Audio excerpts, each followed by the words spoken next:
Hi, 4-H and Clover Kid leaders. You know it is my job to take care of you and to take care of our members and to take care of our families.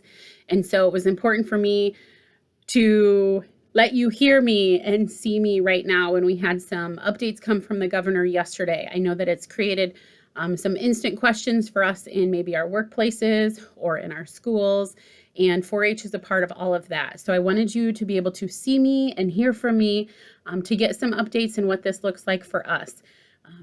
So thanks for clicking on here, and know that the information is also in the email below. But I had a couple kind of highlights so that you know what this looks like for 4-H. I don't have all of the answers yet. Iowa 4-H has not updated their policies yet. I anticipate that will be coming soon. So I ask that you still stay tuned and continue to get announcements from us. But this is very important. Our 4-H pledge asks us to pledge to our community, asks us to pledge our health for better living.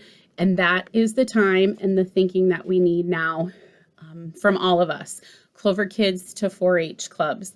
We must follow the governor's proclamations and mandates at the bare minimum. That is the law, that we must follow those things.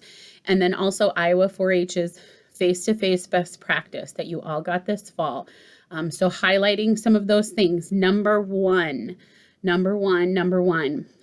I want you comfortable with face-to-face.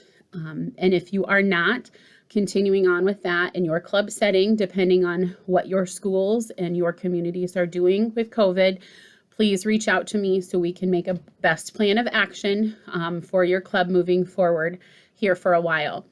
So number one, I want to make sure you are comfortable in this leadership role in this environment. Number two, our families and kids might not be there, and that's okay. Our attendance requirements are kind of blown out of the water right now. We have a lot of kids on quarantine. We have families who are in quarantine, people who are sick, people who need to be protective and are working to be safe for what's best for their family. And we will respect that. They obviously still need to be in touch with you as a club leader ahead of time.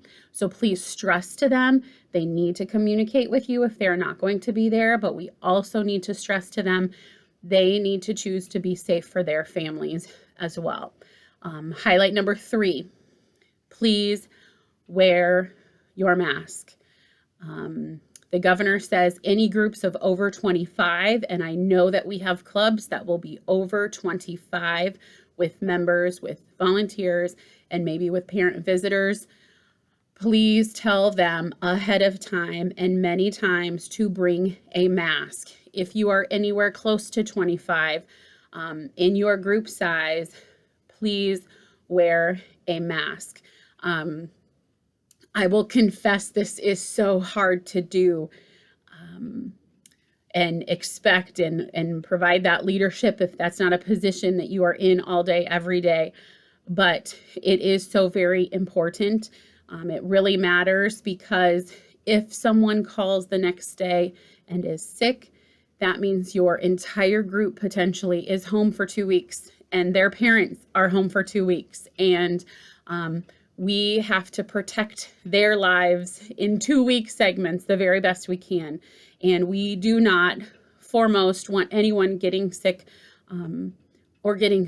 especially during 4-H time. So please wear your masks. We provided the COVID kits to you so that you could provide a safe environment. If you are a club in any way, shape, or form over 25, everyone must have a mask. That is what the governor says.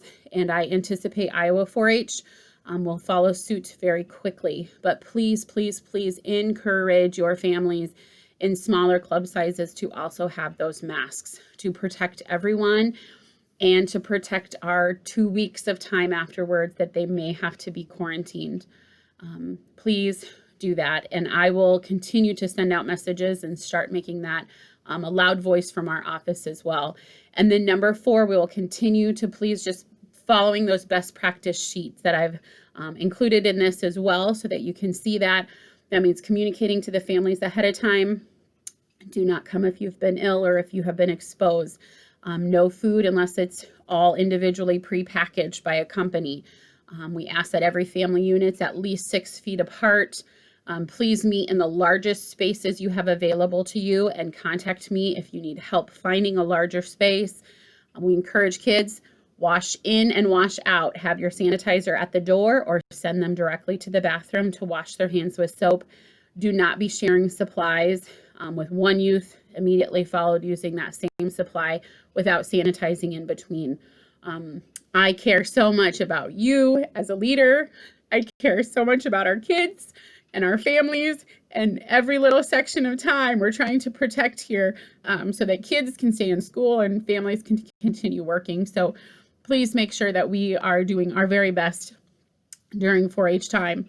Call me, you know where to find me, email me, and I will help you navigate this. Otherwise, stay tuned. Stay healthy. We'll have more updates coming your way soon. Thank you so much.